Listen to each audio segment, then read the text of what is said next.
So glad that you guys are here today. My name is Mark, and again, if you're watching online right now and this is, you're wondering, no, it's not your TV. Your TV's fine. It's just really dark in here. We rent this space, and so for those of you at our home church, those of you who are watching online, we rent this space, and for whatever reason, we're a bit of dark kind of feel going on here. It's on them, not on us, but we are just thankful to be able to use the space that God has given to us, and so we actually very much rejoice in that. Yesterday, I had an opportunity to drive our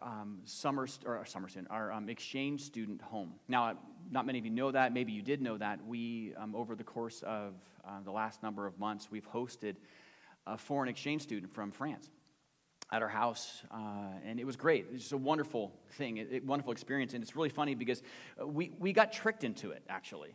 It was really funny because there's this thing called Yes Canada, and the Christian school here in Chatham needed some host families in the years past, and we were like, oh, well, we'll consider it, well, maybe one day we'll do that, but our kids are just kind of at weird stages, going off to school, and that, so we didn't really get a chance to really step into it. So we filled out all the paperwork, because there's a lot of paperwork they got to fill out. There's things that you have to do to make sure that we're not going to kill them. Those kinds of normal things. You're dropping a kid off for a long time, and so we filled out all of the paperwork for it, and did our house pictures, all that stuff.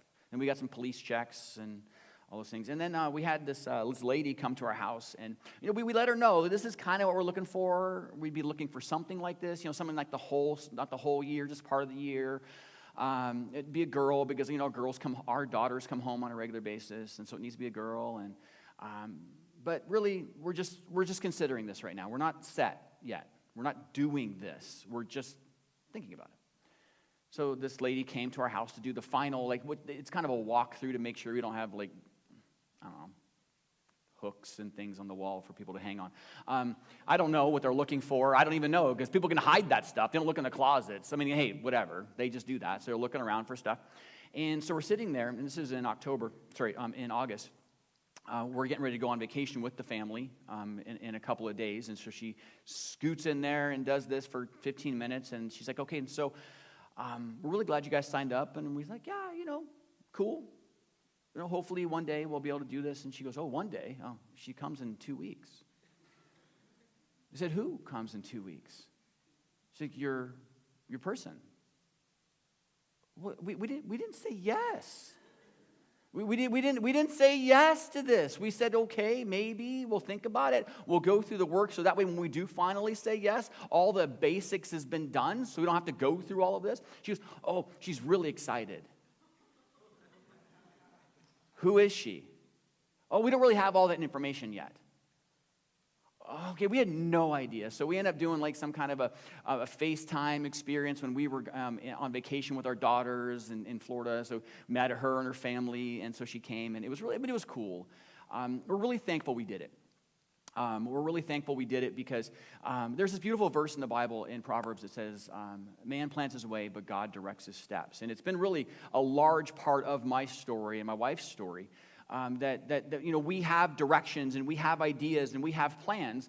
And it's not that they're wrong or bad or whatever, but we can plan our way, but God's the one who directs our steps. God orders our steps. So we can step here, then God moves it over here. And we have this idea and this plan, and then God changes it. Have you ever been there before? Anyone has ever had an idea, I want to go this way, and God's like, and good idea, but no.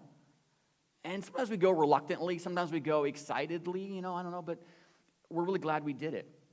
And so she was in our house for 4 months or 5 months, and we were kind of joking around as we were, as she was leaving, and we're like, well, first of all, I know you're here to do an exchange, and we asked her earlier on, why did you come to Canada? And she said, I want to learn English better.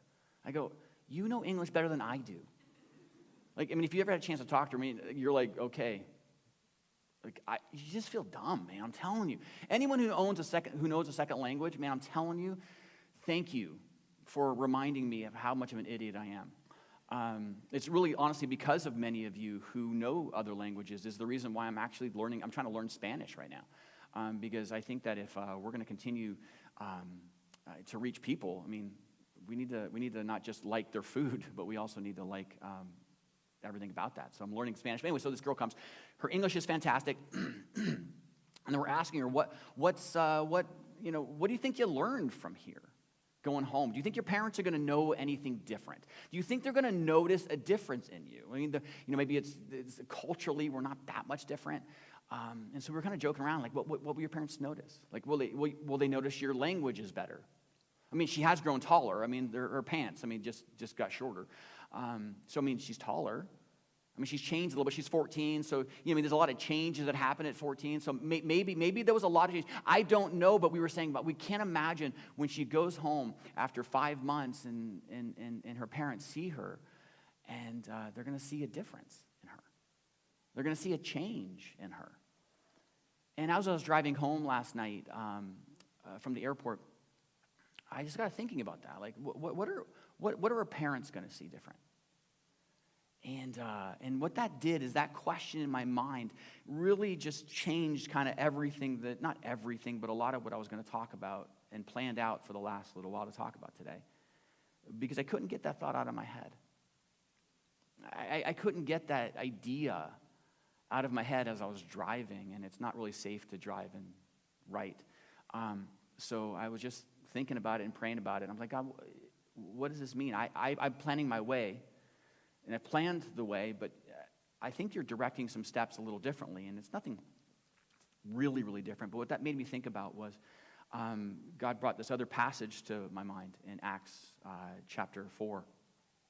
It's in a time period when the apostles, I don't know if you really know the context of how the Bible all fits together, but this is called really the birth of the church. Jesus has just resurrected. He's spent some time with his disciples and his followers for a period of time, and then he's just ascended.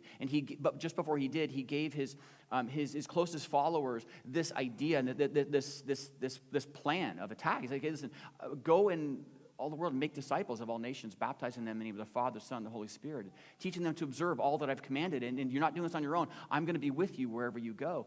And so he sends them out, and these cowardly and these afraid people who ran away and are now galvanized in this truth that Jesus rose from the dead.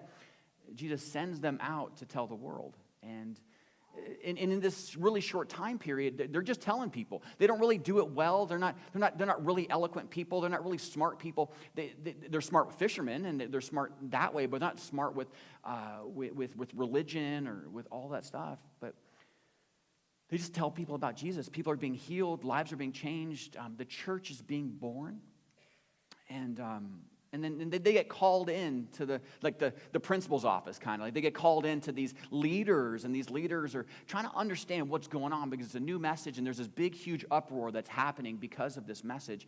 And this guy, Peter and John, are called up to these leaders. And in Acts chapter 4, verse 13, we read this, and the members of the council were amazed. So after they shared about everything, Peter's, kind of sharing the news and what's going on in their lives. He says this, the members of the council were amazed when they saw the boldness of Peter and John. Because it says they could see that they were ordinary men with no special training in the scriptures. And then there's this, he says this, it's incredible. They also recognized them as men who had been with Jesus. Like, that just came, I've known this verse for years. And I'm thinking, man, what an incredible thing. These are people who weren't extraordinary people. These weren't people who had it all dialed in their lives. In fact, just a couple of weeks before this, they were running away from their responsibilities. And yet, something changed in them. And a little bit later on, the world around them was saying, man, I don't get it. There's something different about these dudes. And all I can think of is that they were just hanging with Jesus. And, I'm not sure what Lisanne picked up from us. Hopefully nothing bad. She goes home and starts, I don't know, whatever. Just be glad you don't live with us. Okay, just saying right off the bat. But I just love this, that they're ordinary people. And yet, because their lives were changed so much, they recognized that it had to have been Jesus. Over the last few weeks, we've been really working on and kind of talking through what is a church? Like, what is it? Because we have all these kind of weird ideas about church, and it's a building, we did this the other day, here's the church, here's the steeple, open the doors, and there's all the people. And we learned that that's not really it. It's not it at all, actually. Like the church is not a building. You don't go into a church. You don't go into a building that we call a church. We've learned through the scriptures that the church is people. That it's the church meets in a building, and wherever that building is, that's the church. And it's not just anybody. It's not just any people who meet. It's people who meet because of their grace through faith and their personal faith in Jesus Christ. These people gather together in moments and at times, and there's a church. There's a church there. And that we learned last week even that the church is literally a family. That it's a brand new family, and it's deeper, and it has a different level of significance than your earthly family. And this family there's different backgrounds and cultures and experiences. We've all been adopted into the family of God by God's grace and our personal faith. So we're a family, and we talked about what that means and what that looks like, and the complications behind that, and maybe some of the struggles that you and I have kind of identifying the church as a family, because my family's a little bit weird, a little awkward, or a little bit this, a little bit that, but he's not talking about perfect. He's just, and we talked about last week, so you can kind of look at that, but right now we're just trying to figure out, again, what's the church like? It's like a family. It's not like a family, it is a family, but what else is the church like? And so I was thinking through this and just even thinking of it just as I was driving home last night. And I'm thinking about these people who had met with Jesus. Really, the church is also a reflection of Jesus. You and I, as followers of Jesus Christ, if you're brand new to this whole thing, and maybe you're here because you lost a bet, maybe you're here because you thought you'd meet someone else, I don't know. If you're here and you're still working through this, and you're not quite sure where you land with Jesus, that's cool. Take your time. But for those of you who know that you know Jesus, the Bible indicates and it shows us that we're a reflection of Jesus. In Romans chapter 8, verse 29, it says this: "For God knew his people in advance," which foreknew, this idea that he knew that you were going to choose him. Like he called you. It's a beautiful story. It's a beautiful thing of theology we can talk about another time. It says God knew his people in advance, and he chose them to become like his son, so that his son would be the firstborn among many brothers and sisters. And having chosen him, he called them to come to him, and having called them, he gave them right standing with himself, and having given them right standing, he gave them his glory. A lot of people ask me as a pastor, they'll ask me, what's God's will for my life? And what's God's will for me in this particular situation? What's God's will for me here? Again, the answer is I don't know that. Like we can learn, we can pray, we can figure some things out, we see how things line up. But I don't always know that. I don't know that answer. Like I don't know what God's will for you in your job or your spouse or individual situation. Should we do this? Should we do that? I don't know that answer. But I can confidently say to you as a follower of Christ, I do know God's will for you. In a very specific aspect of your life. I do believe I know that, and not because I believe that, because I think I'm smart. It's because it's really stated right here. Is that God's will for you is that you become like Jesus. Like you don't have to ask that question. You don't have to search for the answer of that. You don't have to decide, should I become like Jesus? No, the answer is you should, because this verse says here that he foreknew you, his people in advance, and he chose them to become like his son. There's another word there from another version of scriptures. It's predestined. It's the doctrine that God ordained that you, as his follower, would grow and become more and more like his son. That's the predestiny. That's his pre-thought. That's his plan for you before you were even born. Is that you would become like Jesus. So if you want to know what God's will for your life is, I don't know about the details. But what I do know is if you are a follower of Jesus, you are called and have been predestined, preordained. You have been maneuvered. You have been placed in a space, in a place where you are to become more and more like Jesus. All of you. If you're part of the family of God, that's the call of God upon your life. To be conformed to the image of the Son. It doesn't take long. It takes time. It's practice. It takes a lot of detail. A lot of time. It's not something that just happens right away. We understand that. But then the question is, what does it mean to conform to His image? What does it mean to be like Jesus? Like, what does it mean to look like? What does it mean to be a reflection of Jesus? When Marcia and I were first dating, she came to Florida to visit my family, and this is the girl I loved, and this is the girl I was going to marry. I didn't really understand a whole lot of the details then, but so I brought her home to visit. And she'd never been to Disney World at that point, so we went to Epcot. I had some free tickets or whatever to go to Epcot, so we went to Epcot. And if you've ever been to Epcot, it's like the stepchild, right? It's like you like it, you love it, but I'm just kidding. I'm a stepchild, so that's why I can say that.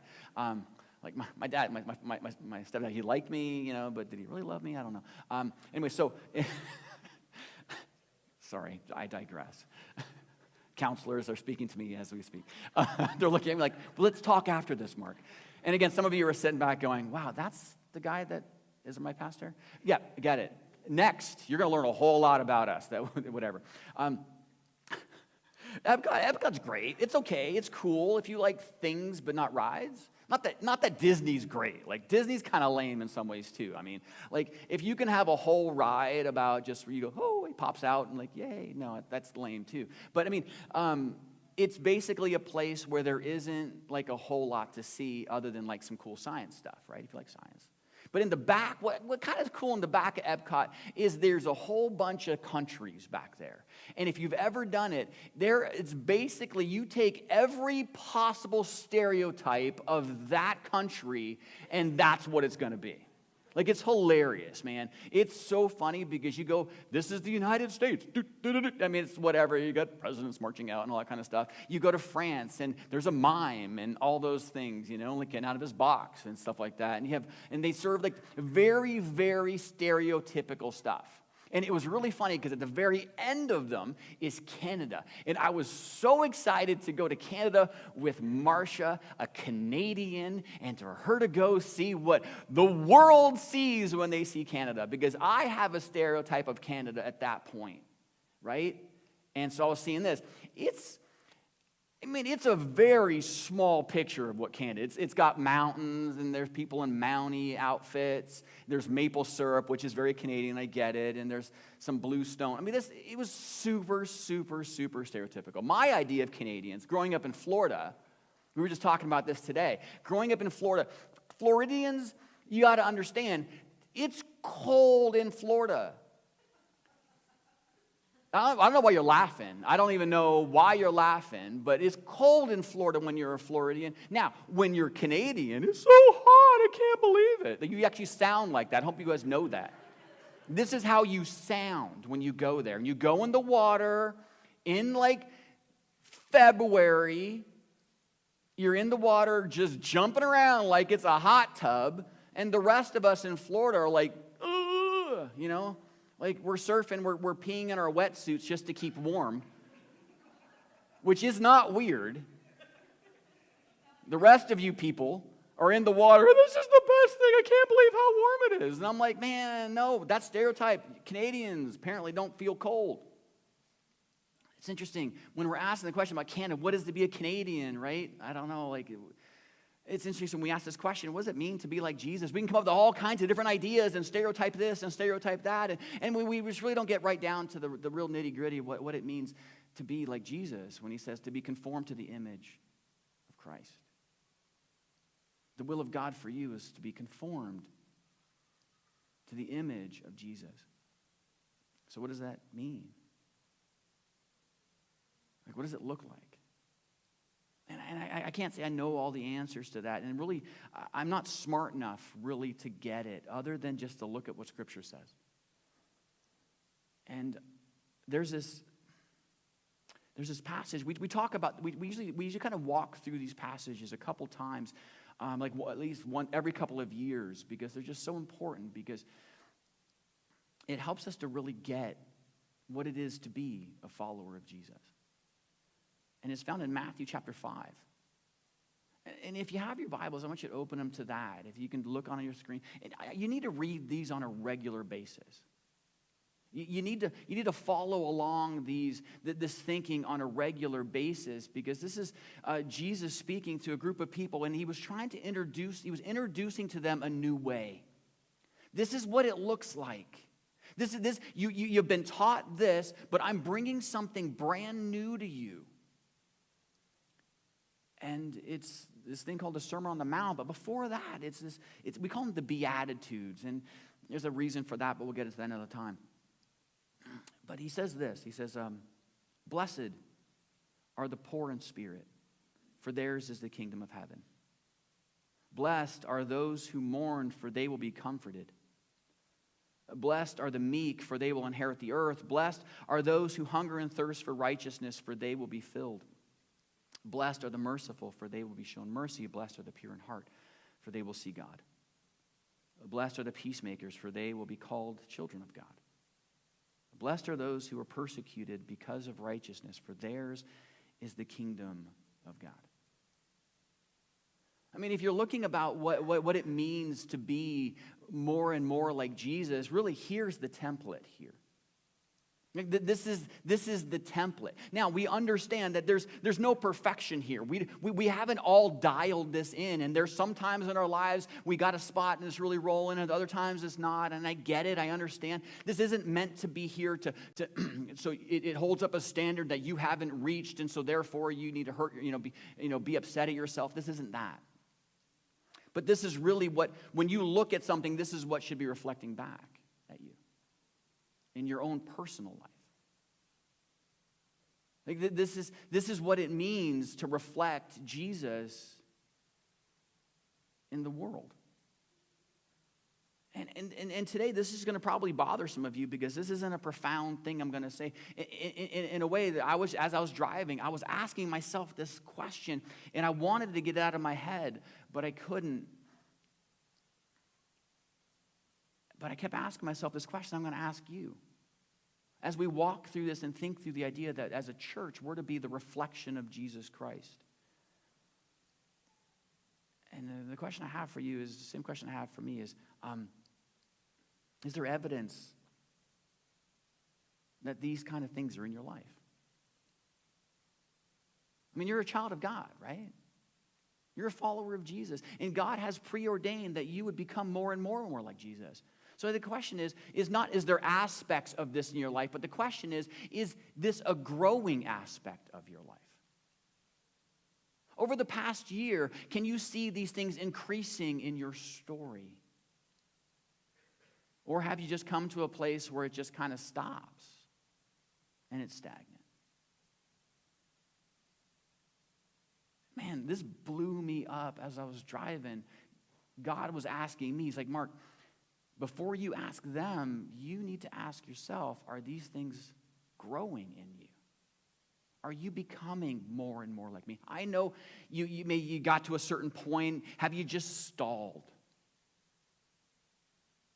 Or is this something that continues on in your life? I mean, we've talked about this before, and we will talk about it again, but really the question is, are you the poor in spirit? Really, are you growing in your dependence on God?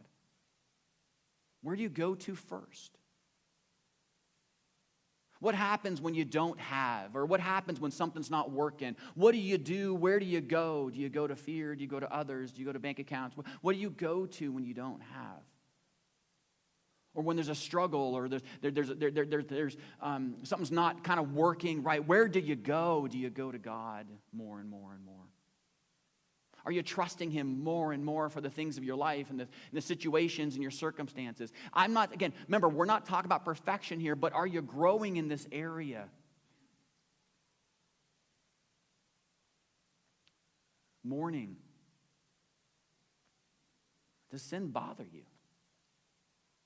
Like, does the sin of the world bother you anymore? We know that some sins are off limits. We get it.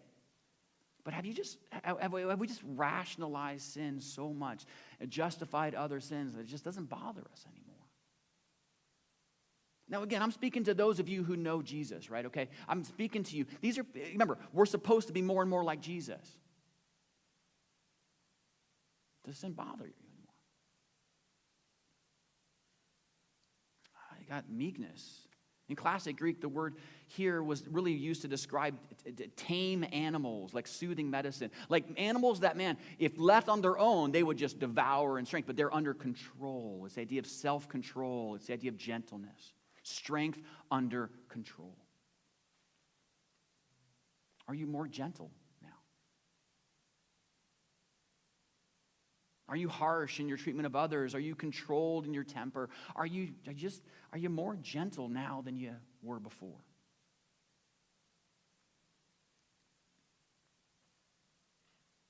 Hunger and thirsting for righteousness. It means that your big desire in life is to know God more through fellowship with Him and through prayer, to walk with God. The question is, are you growing your knowledge of God? Are you actually taking the time in your own life to learn and to grow in your relationship with God through His Word? Or is it just kind of a Sunday thing or whatever? Do you know more about Him than you did before? Are you reading about Him? Notice I'm asking how much, but do you notice a difference? You got merciful here. The descriptive Greek word here is used for mercy in this passage. It conveys strong feelings of compassion and affection. But it doesn't stop there. It doesn't just stop with these tender feelings. It acts to relieve the misery. Mercy is caring enough about the need of others to do something about it. So the question is, what do you do when you see the needs of others? Are you more compelled to help? Are you more compelled to push things away a little bit so that you can step in a little bit more effectively in people's lives? Pure in heart. This isn't perfection. He's not perfect in heart. Pure in heart means that you're cleaning it. It's like an ongoing cleaning the clutter of your life. It basically means that you're not holding on to sin.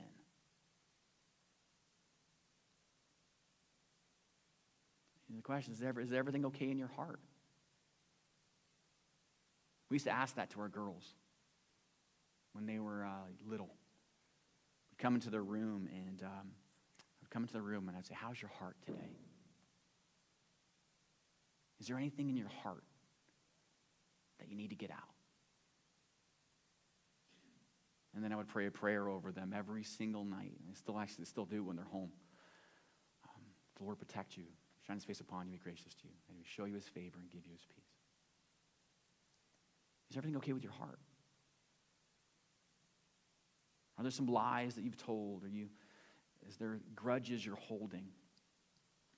Are there any secrets that are eating at you that you hope no one finds out?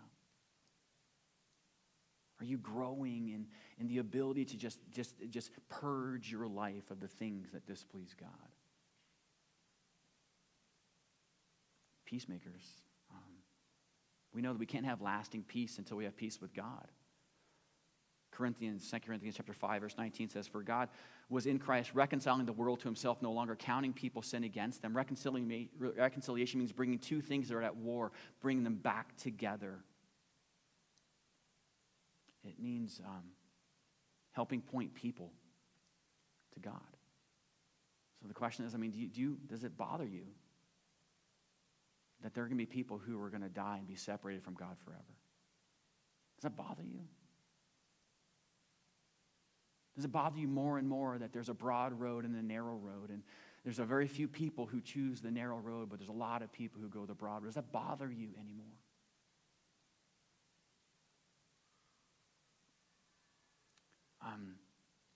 And then it's persecuted. To become like Jesus, you're going to rub shoulders the wrong way.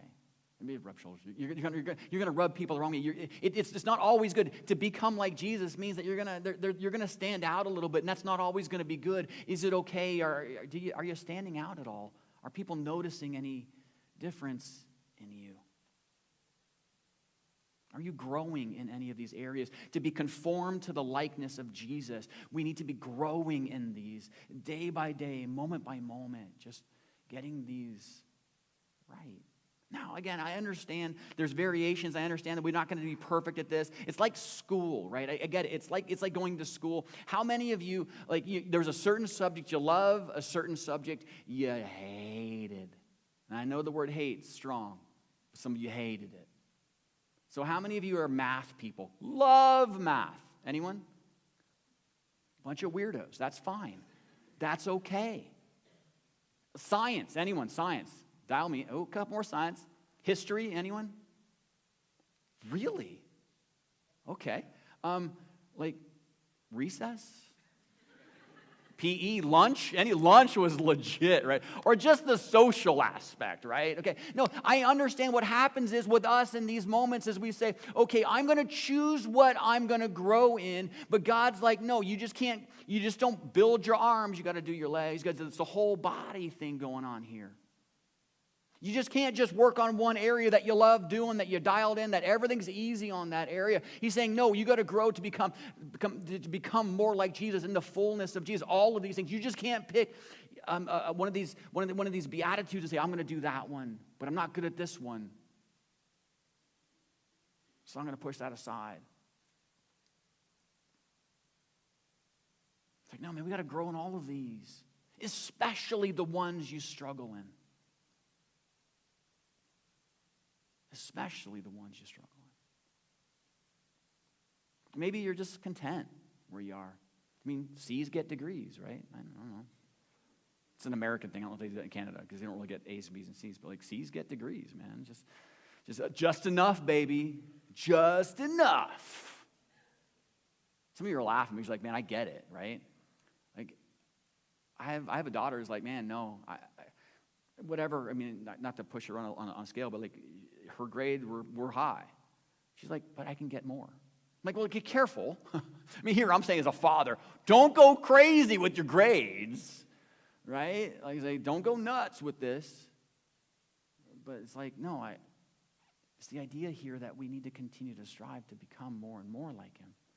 We can't be content. And I know a lot of you, and the reason why I know you, I don't know you in that way, but there are moments in my life I'm good.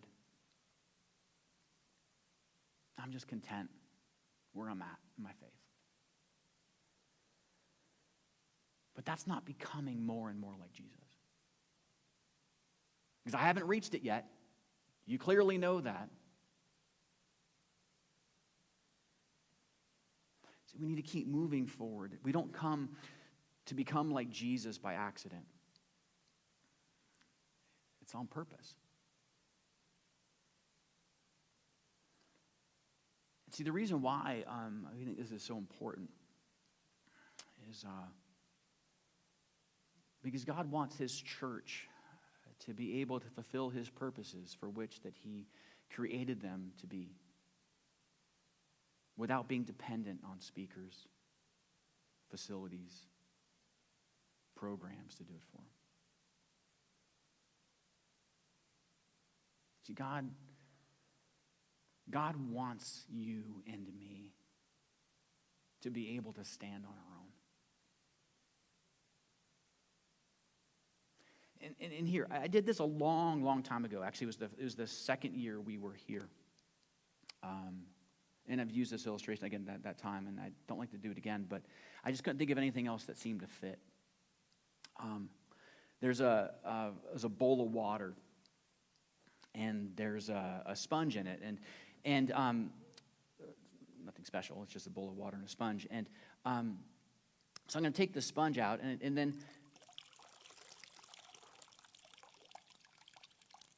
I'm going to ask the question. I asked this question when we first did this a long time ago. Is that why'd water come out? Like, why? I mean, you can answer the question. Is why did water come out? Because I squeezed the sponge, right? Yes. But really the answer is that why did water come out is because there was water in there first.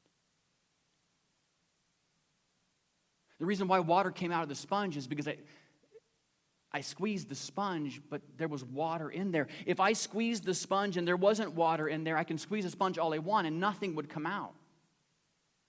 But the reason why it came out was because there was water in there first. And here's the reality, and here's why this matters. Here's why we're talking about this, is because the world is squeezing you and me. The world is pressuring you. The world is coming at you. The world is doing everything it can to stop us from becoming like Jesus. As the worship team comes, I just want to tell you guys this, is that life is squeezing you. Doubt, anger, lust, stress, your finances, your job, your kids, your marriage, relationships, health. All of these things are squeezing at you. And my question is, what comes out when life hits you?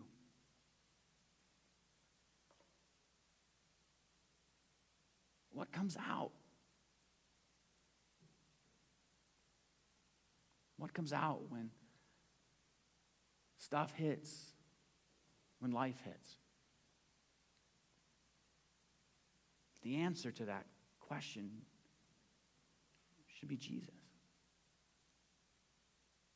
And it's only going to happen when you and I make decisions to say, I'm going to become more and more like Jesus.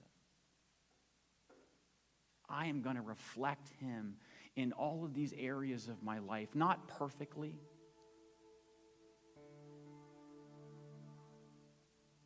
but I'm just going to work at it every day.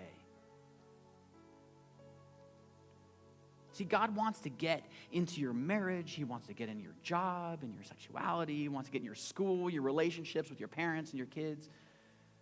He wants to impact you in such a way that when life hits, you're not dependent upon the gathering. You're not dependent upon other people feeding. You're not dependent upon this. You're just dependent upon him. If you're a child of God, you're called to be a reflection of Jesus.